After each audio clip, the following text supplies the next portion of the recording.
clothed body. So ratq is the opposite of fatq. It means that all this universe was in a single entity in the past, and Allah ordered it to be, and it went into smoke, and out of that smoke He has ordered the earth to be created as an earth, ordered the other heavenly bodies to be created, every one with its own special mass, its own special volume, its own special physical and chemical characteristics, its own special role for the establishment of that universe. So no man worth his salt can ever claim that this orderly, systematic, wonderful universe is the product of an accident or a chance. But everything in that universe can clearly testify to the knowledge, wisdom, and might of the Creator, and can reflect on the greatness of that Creator, who is exalted above all His creation without parallels, partners, or similitudes. But Dr. Zaghlul, was that the same understanding 1400 years ago? I cannot really impose on people 14 centuries ago to understand the scientific knowledge of today. Yes, I cannot assume that.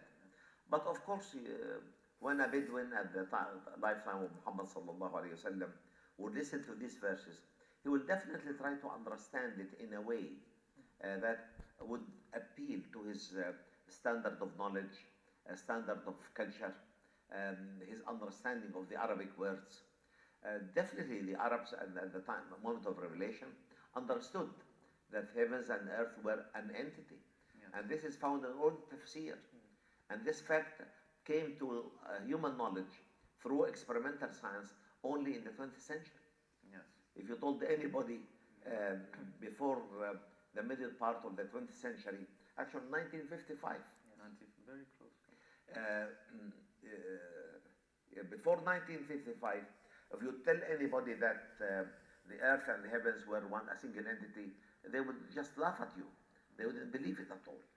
And that's why I'm saying one of the most miraculous aspects of the Holy Quran is that the verse, of course, verses related to religion are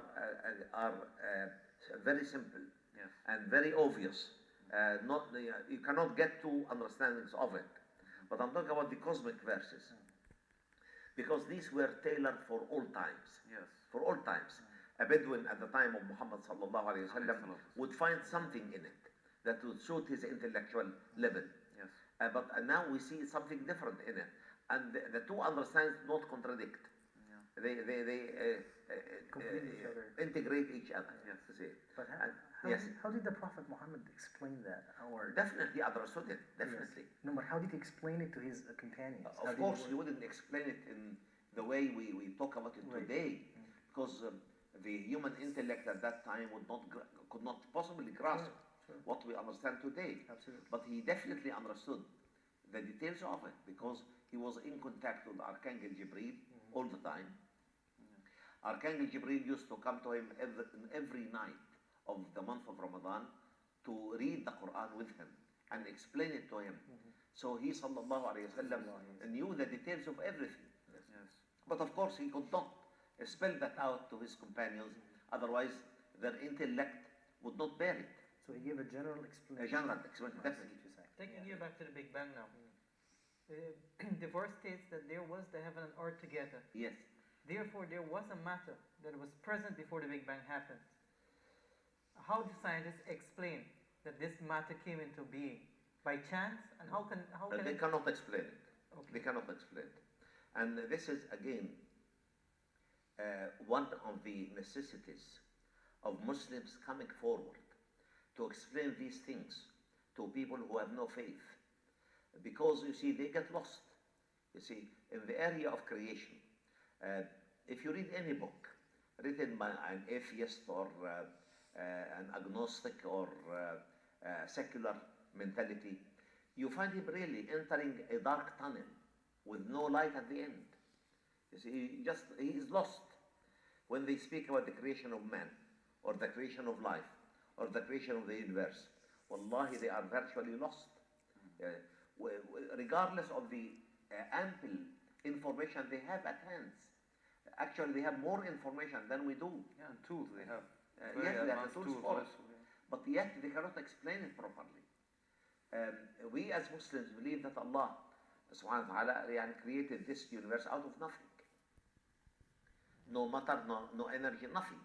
He ordered it to be and it came. He ordered this initial body to explode and it exploded. To change into smoke and change into smoke.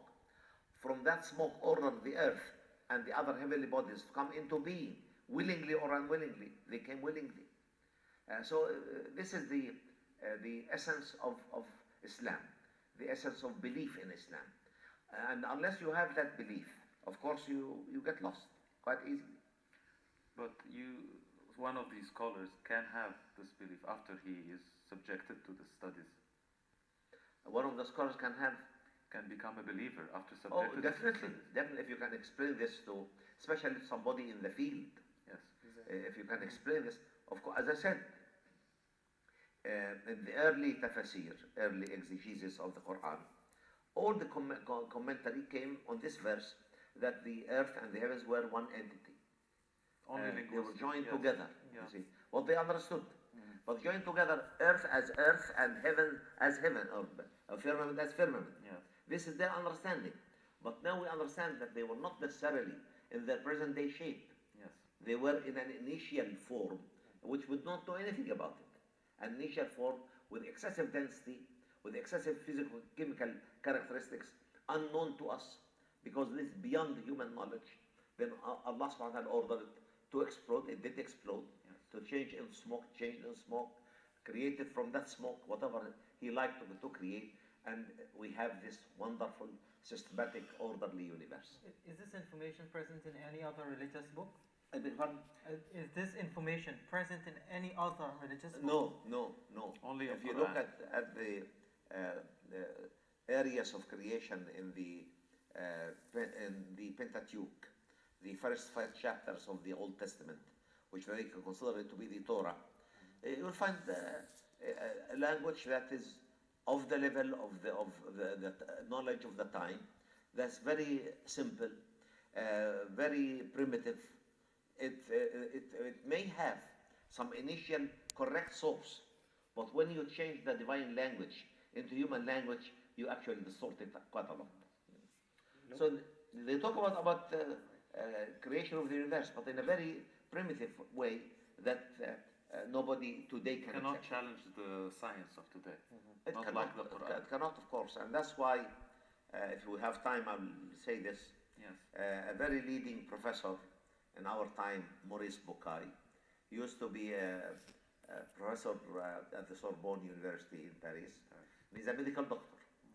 He was called to deal with some of the pharaonic mummies in Yes. Egypt. Started to rot, and he was called through UNESCO to deal with these mummies.